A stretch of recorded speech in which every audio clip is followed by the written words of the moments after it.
Salut tout le monde, j'espère que vous allez bien. Donc aujourd'hui, en ce 4 juin, on se retrouve pour les foins 2021. Donc déjà, avant de commencer, je voulais d'abord vous remercier parce qu'on vient de dépasser les 20 000 abonnés sur la chaîne. C'est vraiment exceptionnel, je ne m'attendais pas du tout à ça.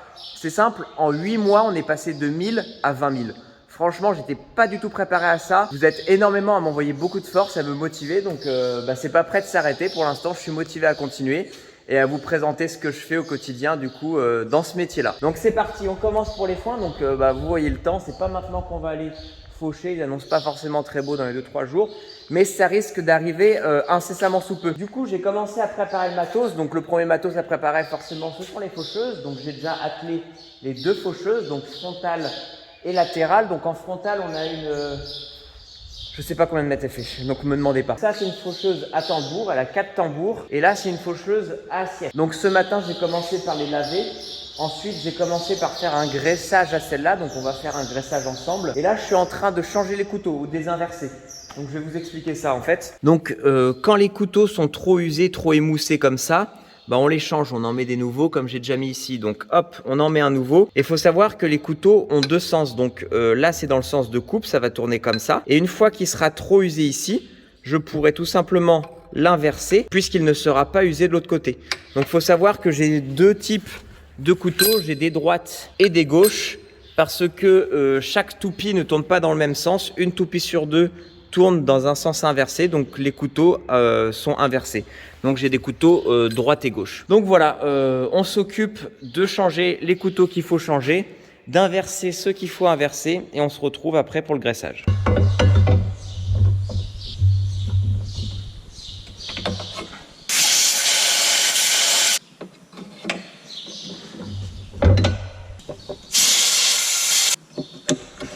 Donc vous voyez sur ce couteau-là, ce côté-là est encore très bon, il est neuf. Et ce côté-là est moussé, donc celui-là je ne le change pas, je le retourne tout simplement.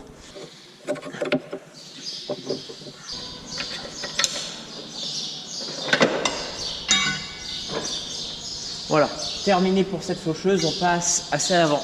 Bon, ceux-là ils sont quasiment neufs, donc je ne vais pas les changer ou les retourner. Il faut savoir que sur cette faucheuse, les couteaux s'usent beaucoup plus vite que sur l'autre faucheuse avec les assiettes. Pourquoi? Parce que sur ces tambours-là, en fait, le diamètre est beaucoup plus important. La distance entre les couteaux est bien plus importante. Du coup, les couteaux tournent bien plus vite que sur les assiettes, puisqu'il y a moins d'espace sur les assiettes. Donc comme ici, comme ça tourne plus vite, ça s'use plus vite, ça va de soi.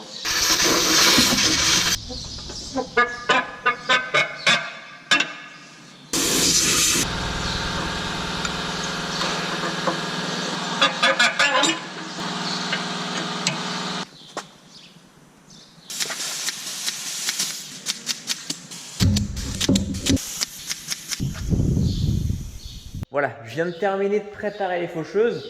Donc maintenant, je vais aussi commencer à préparer les faneuses, l'endaineur, etc. Moi, je vais vous reprendre lorsqu'on va commencer à faucher. Donc en tout, en foin, on a 25 hectares pour nous. Il y a 15 hectares pour un client à faire de A à Z. Et après, il y aura quelques hectares de bricole pour des clients, genre juste que du fauchage ou fauchage plus endainage. Ou voilà, des trucs où il n'y aura pas forcément tout de A à Z à faire. Donc en tout cas, moi je vous laisse et je vous reprends dès que la météo est favorable. Allez, à plus. Bon allez, il est 6 h du matin. Ça y est, ils annoncent du beau temps, donc là pas pour l'instant. Donc je vais faucher. Allez, je vais commencer par une pièce de 5 hectares juste en face de la ferme. Je commence à tremper les pieds dès le matin. Hop.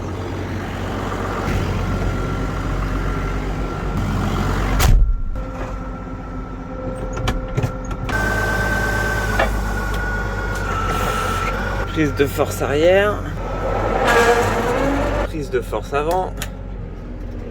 Ok, tout est good et on se met à 1000 tours les gars. Il n'y a plus qu'à démarrer.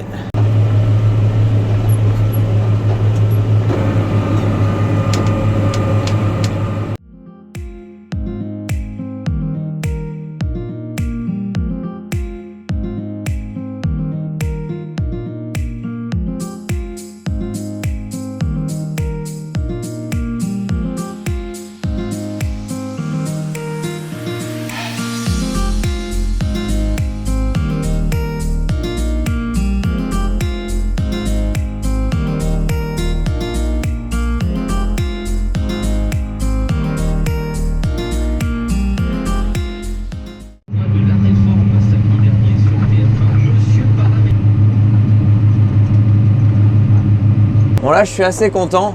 Le fauchage c'est vraiment un des boulots que je préfère faire. Je sais pas, ça sent le début de la saison, c'est l'été qui arrive, etc.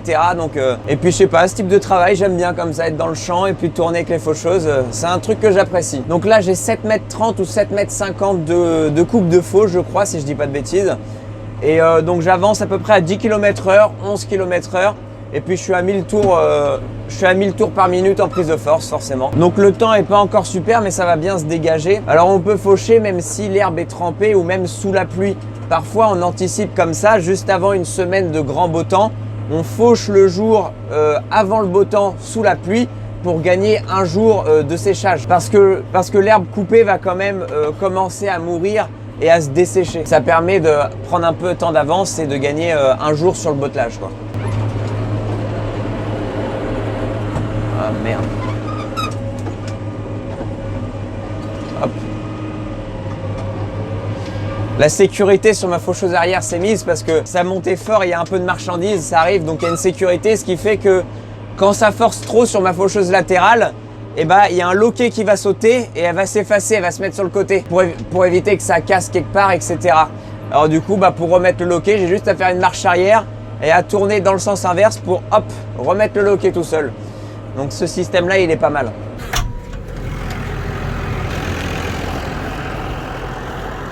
Bon là, la fauche n'est pas trop déconnante. La coupe est assez propre, donc tant mieux. Et la qualité de l'herbe est vraiment pas trop mal ici. Il y a une belle herbe, je trouve.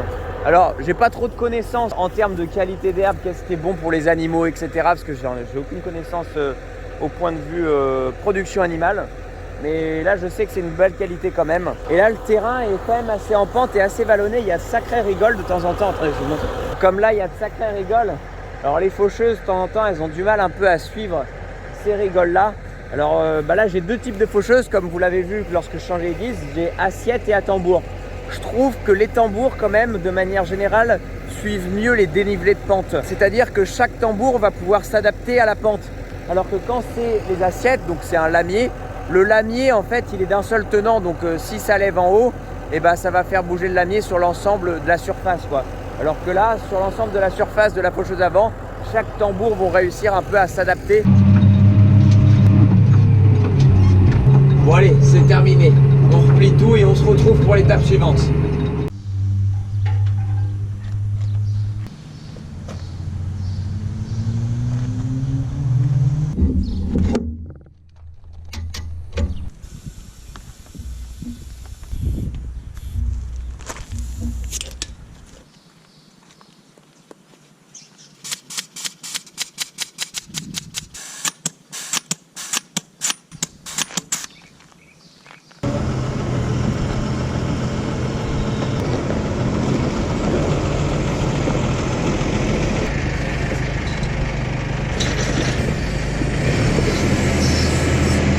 Donc le matin en général, en attendant que la rosée et l'humidité s'en aillent du foin qu'on a fauché, eh ben on fait un gros temps de préparation des faneuses. Donc moi en l'occurrence ici, je vais changer les dents qui sont cassées, peut-être faire un coup de graissage, enlever un peu le foin qui se coince ici. C'est important de l'enlever parce que après ça se serre de trop, ça s'entoure de trop, puis ça chauffe, ça peut foutre le feu, quoi. Donc c'est important d'enlever ça. Et mon père, pareil, là il a fini de réparer la deuxième faneuse. Elle était complètement explosée de partout. Il fallait changer plein de flexibles hydrauliques qui fuyaient. Il y avait une toupie là-dedans à l'intérieur, une goupille qui était sautée et du coup la roue elle tenait plus du tout. Enfin voilà. Il y a eu gros de réparations à faire. Donc il est midi là, il est midi 10 et on est bientôt prêt à faire feu.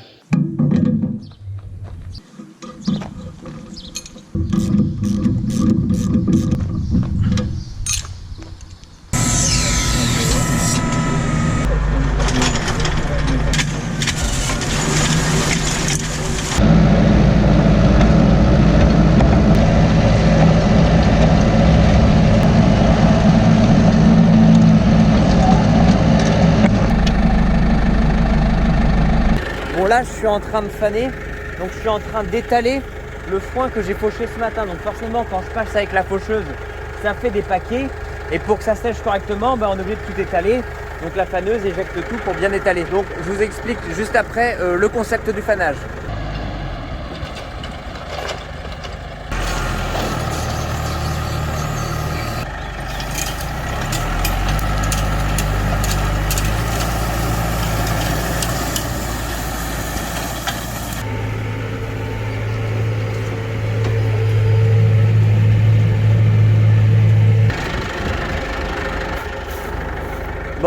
m'arrête 30 secondes pour vous expliquer vite fait ce que je suis en train de faire. Donc là, je suis en train de faner. Ça, c'est une faneuse. Donc le but ici, c'est de faire sécher le foin. Donc les toupies en tournant vont éjecter le foin, le retourner et l'aérer. Comme ça, comme il est bien soufflé, le vent va bien circuler dedans et l'eau va pouvoir s'évaporer correctement. Donc là, ce foin, ça va faire 3 jours qu'il a été fauché. Donc il sèche doucement, vraiment doucement parce qu'il ne fait pas si chaud que ça pour un mois de juin. J'ai vraiment connu mieux. Là, par exemple, ce matin, il faisait vraiment très nuageux. Le ciel s'est dégagé qu'à 14 h. Donc c'est vrai que ça sèche pas si vite que ça. Alors avant de passer la faneuse, j'attends que la rosée du matin s'évapore parce que sinon, si je fane alors que la rosée est toujours présente, bah, je vais retourner le foin et enfermer la rosée. Donc c'est pas le but. Là, normalement, je sais pas si on voit bien la caméra. On voit que ce que je viens de retourner est quand même plus vert que les endroits qui ne sont pas retournés. On voit que là déjà c'est bien plus tassé. Mais bon, je dis qu'il fait pas très chaud, mais il y a quand même un petit vent. Donc le vent, ça aide bien aussi au séchage du foin. Bon allez, c'est reparti.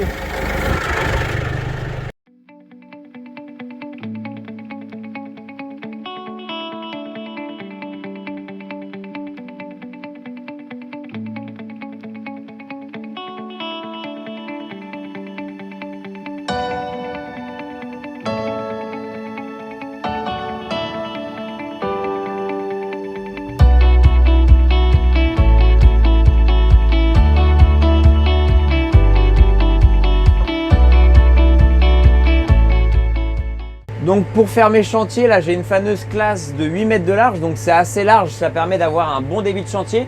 Normalement on a une deuxième faneuse qui elle fait 6 mètres, mais elle est cassée pour l'instant, elle est en réparation. Mon père est en train de la réparer parce que là on est en plein coup de jus pour les fanages, donc 2 faneuses c'est toujours super bien pour pouvoir bien enquiller les chantiers assez rapidement. Donc là, mon père s'occupe de réparer la deuxième faneuse. Pour l'instant, on fane qu'avec celle-là. De toute façon, là, moi, ça fait 4 ou 5 saisons que je n'ai pas connu un chantier de fanage, une saison de fanage qui se terminait sans casser. Tous les ans, on termine avec une seule des 2 faneuses. Il y en a toujours une des 2 qui casse. Donc c'est pour ça, c'est toujours super bien d'en avoir toujours une de côté, d'appoint, pour pas être en panne et pas être arrêté pendant une journée, quoi. C'est vrai que des faneuses en soi, c'est du matos assez fragile. Et c'est secoué de partout, il y a des trous de sanglier partout dans les champs et tout ça. Donc c'est du matériel qui déguste énormément, qui prend cher, qui prend des coups. Donc forcément, ça finit par casser au bout d'un moment, quoi. Donc là, pour faire chantier, je suis avec l'Arion 440. Donc super pour faire ce type de travail-là. Il est vachement maniable, etc. De toute façon, il n'y a pas besoin de puissance pour tirer une faneuse coûte que coûte. On pourrait mettre un 80 chevaux, un 50 chevaux, ça irait. Et je tourne, allez, je roule à 7 km/h là et je suis à 440 tours par minute. Voilà, ça sert pas à grand chose d'aller super vite, surtout qu'il y a pas mal de chaos dans les champs et tout ça. Donc à 7 km/h. Et là, je fais ma vie, le chantier se passe bien. Et comme ça, je me fatigue pas trop non plus. Et puis surtout aussi de pas aller trop vite, comme je l'ai dit, ça évite d'abîmer le matos. Parce que plus tu vas vite, forcément, plus tu auras de coups sur tes outils, quoi. Cette année, on a eu un mois de mai vraiment assez froid. Il a fait vraiment froid par rapport au normal de saison, et en fait l'herbe n'a pas du tout poussé. En fait elle a vraiment stagné, elle s'est mise à pousser que très récemment, que depuis vraiment fin mai, depuis 2-3 semaines, quoi. Donc elle n'est pas forcément très haute, quoi, donc cette année. Et aussi ce qui peut se passer sur l'herbe, nous on n'a pas eu trop ça ici parce que ça va, on n'a pas eu non plus souffert trop de sec par rapport à d'autres régions, mais dans d'autres régions ils ont des gros problèmes de sec. Et là ce qui se passe, c'est que l'herbe en fait avec le stress, elle monte directement à épiaison, c'est-à-dire que son cycle, elle le stoppe direct, elle va directement au dernier stade de son cycle, elle sort l'épi et c'est terminé. Donc tu as l'épi qui sort de ta graminée et ta plante, ton herbe, elle est haute comme ça, et tu as ton épi et la croissance, c'est fini. Tu peux déjà faucher, c'est bon, tu sais que ta plante, elle ira pas bien plus haut, donc voilà, autant repartir de zéro tout de suite, quoi. Ça n'a pas souffert trop de sec, mais surtout de froid en fait.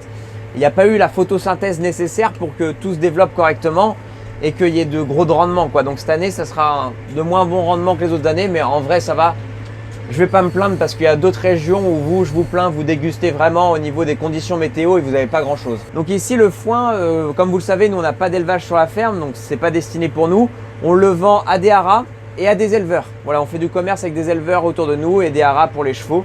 Donc voilà comment est rentabilisée toute cette fauche. Je reprends la route et on va au champ suivant.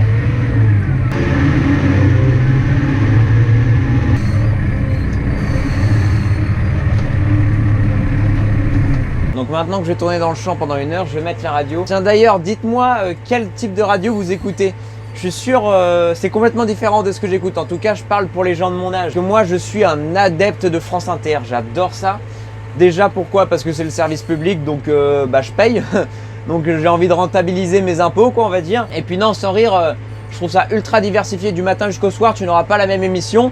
Et je trouve que j'apprends énormément de choses, quoi. À défaut de plus aller à l'école, j'en apprends toujours grâce à France Inter. Ou le soir, quand c'est la fin de journée, là, pendant les moissons, et t'es éclaté par la fatigue, là, il n'y a plus rien qui rentre dans mon cerveau, du coup, je mets juste de la musique, quoi. Mais dites-moi en commentaire, tiens, ça m'intéresse. Bon, allez, journée terminée, donc je viens de finir tous les champs que je devais faner.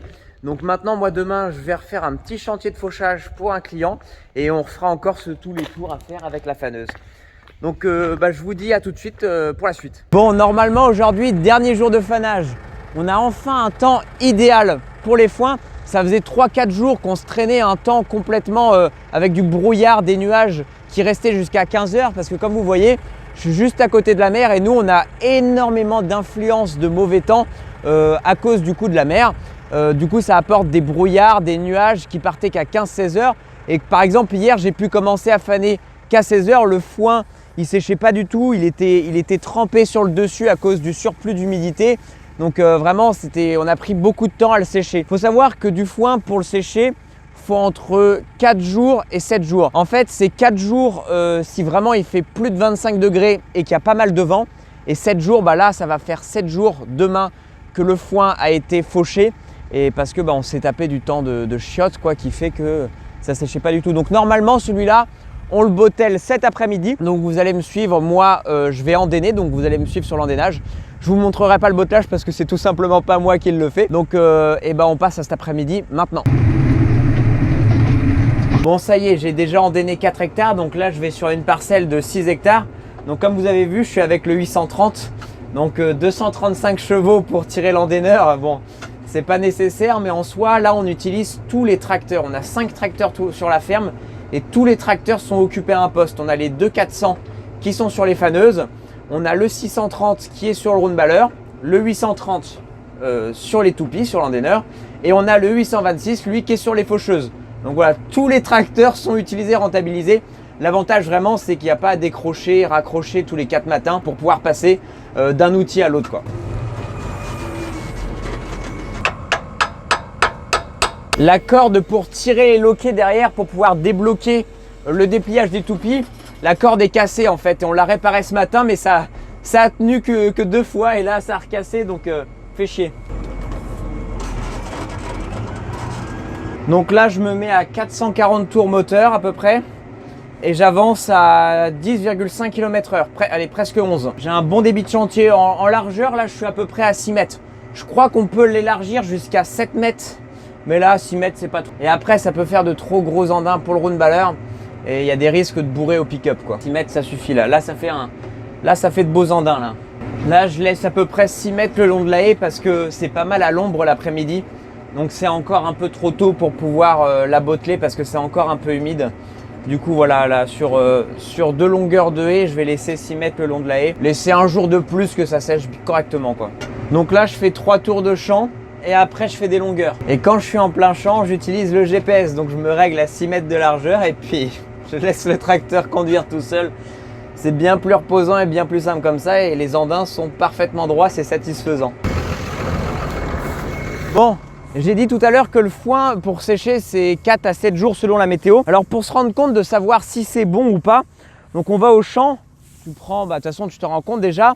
Faut qu'au son, le foin il craque bien, il faut bien qu'il craque, ça veut dire qu'il est vraiment très sec. Après, tu sens à la main s'il est moite, c'est que c'est pas bon, c'est qu'il est plein d'humidité.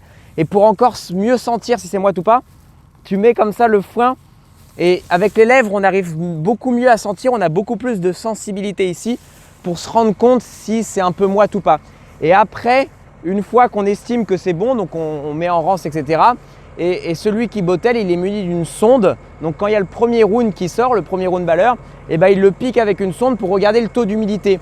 Le taux d'humidité doit être en dessous de 16. Allez, c'est bien si c'est à 14 parce qu'au-dessus de 14, c'est quand même limite. C'est mieux que ça soit en dessous de 14% d'humidité. Donc voilà comment on doit récolter du foin.